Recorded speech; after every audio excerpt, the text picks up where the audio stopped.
ದಿನದಿಂದ ದಿನಕ್ಕೆ ಬೆಲೆ ಏರಿಕೆ ಅನ್ನೋದು ಜನರನ್ನ ಹಿಂಡಿ ಹಿಪ್ಪೆ ಮಾಡ್ತಾ ಇದೆ.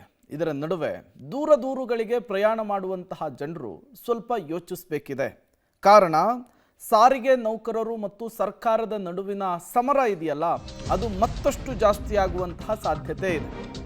ಹೌದು, ಪ್ರಯಾಣಿಕರೇ ಗಮನಿಸಬೇಕಾದಂತಹ ಸುದ್ದಿ ಇದು. ಮುಂದಿನ ವಾರ ಊರಿಗೆ ಹೋಗುವಂತಹ ಪ್ಲಾನ್ನಲ್ಲಿದ್ದೀರಾ? ಹಾಗಾದರೆ ಈ ಸುದ್ದಿಯನ್ನು ನೀವು ಮಿಸ್ ಮಾಡದೆ ನೋಡಬೇಕು. ಸರ್ಕಾರ ಮತ್ತು ಸಾರಿಗೆ ನೌಕರರ ನಡುವೆ ಸಮರ ಮತ್ತೆ ಮುಂದುವರಿತಾ ಇದೆ. ಸರ್ಕಾರದ ಶೇಕಡ 12.5% ವೇತನ ಪರಿಷ್ಕರಣೆಗೆ ಸಾರಿಗೆ ನೌಕರರು ಒಪ್ಪಿಕೊಂಡಿಲ್ಲ. ಮೇ 20ರಿಂದ ಅನಿರ್ದಿಷ್ಟಾವಧಿ ಬಸ್ ಬಂದ್ಗೆ ಸಾರಿಗೆ ಸಂಘಟನೆಗಳು ಕರೆಯನ್ನ ಕೊಟ್ಟಿದ್ದಾವೆ. ರಾಜ್ಯ ರಸ್ತೆ ಸಾರಿಗೆ ನಿಗಮಗಳ ಕಾರ್ಮಿಕ ಸಂಘಟನೆಗಳಿಂದ ಬಸ್ ಬಂದ್ನ ಕರೆಯನ್ನ ಕೊಟ್ಟಿರುವಂಥದ್ದು.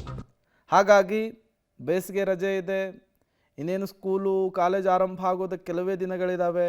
ಕೊನೆಯದಾಗಿ ಎಲ್ಗೋ ಟ್ರಿಪ್ಗೆ ಹೋಗಿ ಬಂದ್ಬಿಡೋಣ, ಅಜ್ಜಿ ಮನೆಗೋ ಅಥವಾ ರಿಲೇಷನ್ಸ್ ಮನೆಗೋ ಹೋಗಿ ಬಂದ್ಬಿಡೋಣ ಅನ್ನುವಂತಹ ಪ್ಲಾನ್ನಲ್ಲಿದ್ದರೆ, ದೂರಗಳಿಗೆ ಹೋಗೋದಕ್ಕೆ ಏನಾದರೂ ನೀವು ಸಿದ್ಧತೆಯನ್ನು ಮಾಡಿಕೊಂಡಿದ್ರೆ ಸ್ವಲ್ಪ ಯೋಚನೆಯನ್ನು ಮಾಡಬೇಕಾಗುತ್ತೆ.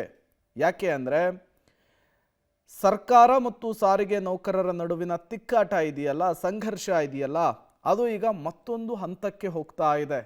ಸರ್ಕಾರದ ವಿರುದ್ಧ ಮತ್ತೆ ಸಾರಿಗೆ ನೌಕರರು ಸಮರವನ್ನು ನಡೆಸೋದಕ್ಕೆ ಸಿದ್ಧತೆಯನ್ನು ಕೂಡ ಮಾಡಿಕೊಂಡಿದ್ದಾರೆ.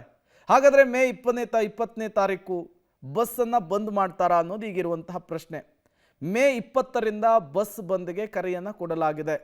ಕಾರಣ ಹಲವು ಬೇಡಿಕೆಗಳನ್ನು ಸರ್ಕಾರದ ಮುಂದೆ ಸಾರಿಗೆ ನೌಕರರು ಇಟ್ಟಿದ್ರು.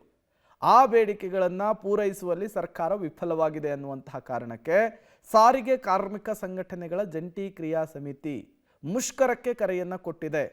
ಬಸ್ಸುಗಳನ್ನು ರಸ್ತೆಗಿಳಿಸದೇ ಇರೋದಕ್ಕೆ ನಿರ್ಧಾರವನ್ನು ಮಾಡಿದೆ.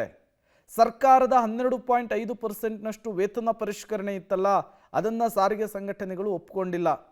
ನಾವು ಹೋರಾಟವನ್ನು ಮಾಡ್ತೇವೆ ಅಂಥೇಳಿ ಪಟ್ಟನ್ನು ಹಿಡಿದಿದ್ದಾರೆ.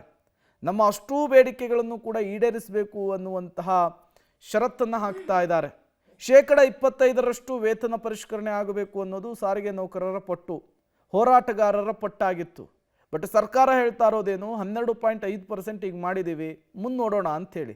ಜನವರಿ 1, 2024ರಿಂದ 25% ವೇತನ ಪರಿಷ್ಕರಣೆಗೆ ಸಂಘಟನೆಗಳು ಪಟ್ಟನ್ನು ಹಿಡಿದಿದ್ವು. ಆದರೆ ಸರ್ಕಾರ ಅದಕ್ಕೆ ಒಪ್ಪಿಕೊಂಡಿಲ್ಲ. ಅರ್ಧದಷ್ಟು ವೇತನ ಪರಿಷ್ಕರಣೆಗೆ ಸಮ್ಮತಿಯನ್ನು ಕೊಟ್ಟಿದೆ.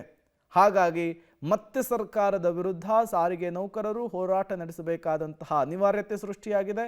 ಇದರ ಪರಿಣಾಮ ಮತ್ತೊಮ್ಮೆ ಜನಸಾಮಾನ್ಯರ ಮೇಲೆ ಬೀಳುವಂತಹ ಸಾಧ್ಯತೆ ಇದೆ. ಶಕ್ತಿ ಯೋಜನೆಯ ನಂತರ ಸರ್ಕಾರಿ ಬಸ್ಸುಗಳನ್ನು ಡಿಪೆಂಡ್ ಆಗಿರೋರ ಸಂಖ್ಯೆ ಕೂಡ ಜಾಸ್ತಿ ಆಗಿದೆ.